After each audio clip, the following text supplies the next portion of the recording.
Au nom du Père et du Fils et du Saint-Esprit, ainsi Dieu, Amen. Bonjour les amis, j'espère que ça va bien avec vous tous. Aujourd'hui, on va prendre une parabole très intéressante. La parabole du méchant serviteur. Un jour, Saint Pierre, il demande à Jésus-Christ, il lui dit, « Seigneur, combien de fois pardonnerai-je à mon frère lorsqu'il péchera contre moi? Serait-ce jusqu'à 7 fois? » Saint Pierre demande une question. Combien de fois il doit pardonner à son frère qui lui a fait du mal, qui a péché contre lui? Est-ce qu'il le pardonne jusqu'à 7 fois par jour? Alors notre Seigneur Jésus-Christ lui répondit, « Je ne te dis pas jusqu'à 7 fois, mais jusqu'à 70 fois 7 fois, jusqu'à 70 fois 7 fois, c'est-à-dire un nombre infini. Il faut pardonner à notre prochain un nombre infini. » Puis Jésus-Christ raconte la parabole suivante. Cette parabole se trouve dans l'évangile selon saint Matthieu, chapitre 18. Il dit ainsi, « C'est pourquoi le royaume des cieux est semblable à un roi qui voulait faire rendre compte à ses serviteurs. Quand il se mit à compter, on lui amena un qui devait 10 000 talents. Comme il n'avait pas de quoi payer, son maître ordonna qu'il fût vendu, lui, sa femme, ses enfants et tout ce qu'il avait, jusqu'à ce que sa dette soit acquittée. Le serviteur se jeta à terre, se prosterna devant lui et dit, « Seigneur, aie patience envers moi, et je te payerai tout. »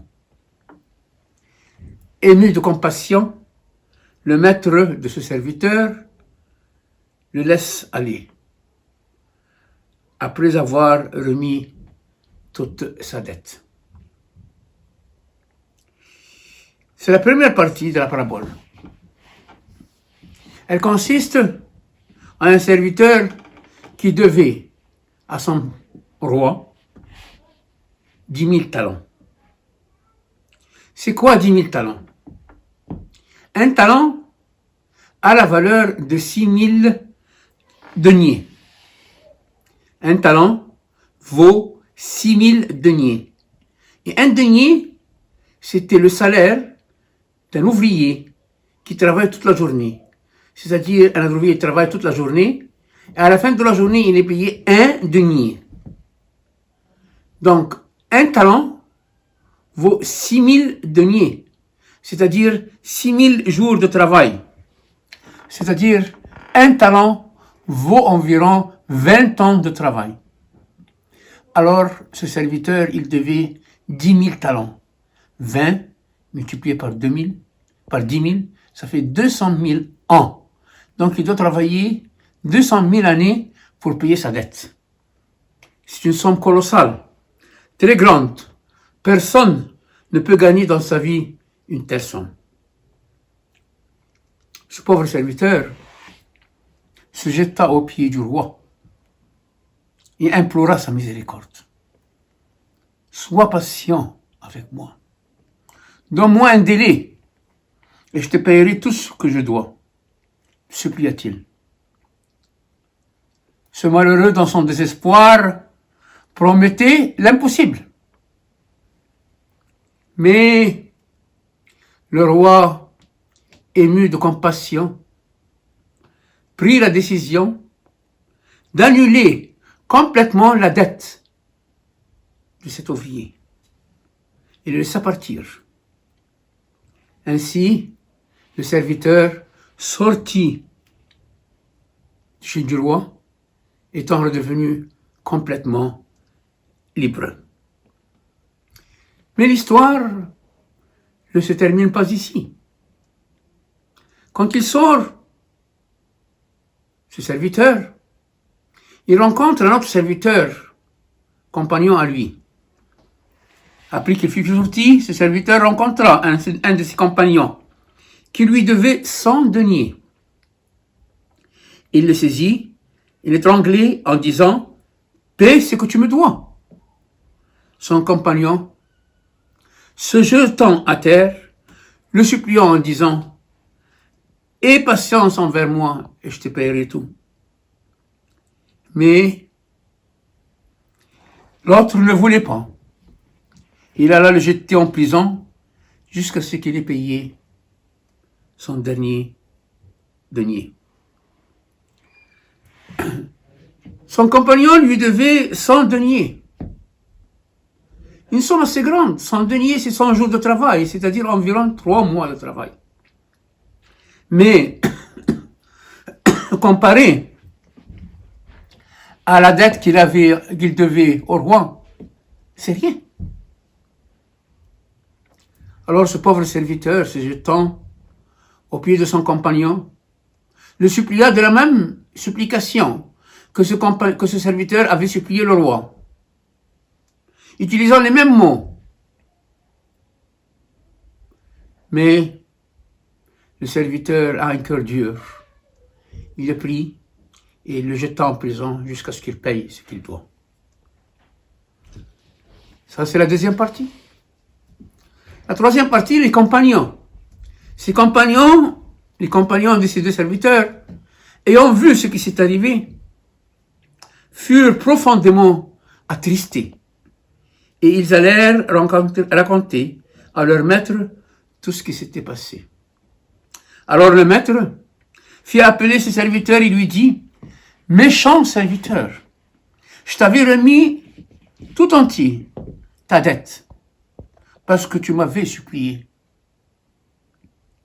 Ne devais-tu pas, toi aussi, avoir pitié de ton camarade comme j'ai eu pitié de toi ?» Son maître, irrité, le livra au barreau jusqu'à ce qu'il ait payé tout ce qu'il devait. Mon Seigneur, il conclut, il dit « C'est ainsi que mon Père céleste vous traitera si chacun de vous ne pardonne pas à son frère de tout son cœur. » Seigneur Jésus, notre Seigneur, chers amis, il est toujours prêt à pardonner tous nos péchés. Il est prêt à effacer complètement notre dette envers lui. Un péché est considéré par Dieu comme une dette. Et comme le péché est attribué à Dieu et contre Dieu, donc la dette est infinie. Elle est représentée par les 10 000 talents. Mais Dieu, il efface tout. Il suffit qu'on aille se confesser et demander pardon. On obtient l'absolution et on obtient le pardon. Il y a une condition. Nous devons nous aussi pardonner à tous ceux qui ont nous offensés. Et d'ailleurs, c'est la demande qu'on fait dans la prière de notre Père. Pardonne-nous nos offenses, comme nous pardonnons aussi à ceux qui nous ont offensés. Parfois, mon prochain pêche contre moi. Et moi, je n'arrive pas à lui pardonner. Je veux pardonner, mais je ne peux pas. Quoi faire? Pour pouvoir pardonner, je dois réaliser combien mon péché envers Dieu est grand comparé au péché de mon prochain envers moi. Et je dois aussi réaliser combien notre Seigneur Jésus-Christ a souffert sur la croix pour me donner ce pardon. Ce n'est pas facile de pardonner, chers amis. Ça demande un grand effort. Mais plus que l'effort et la volonté, ça demande la grâce de Dieu. C'est pas facile de pardonner. Si je n'arrive pas à pardonner, je me jette sous la croix du Christ et je demande sa grâce pour qu'il m'aide à pardonner. Et ainsi, moi, je serai pardonné. Gloire à Dieu pour toujours. Au nom du Père et du Fils et du Saint-Esprit, un seul Dieu. Amen.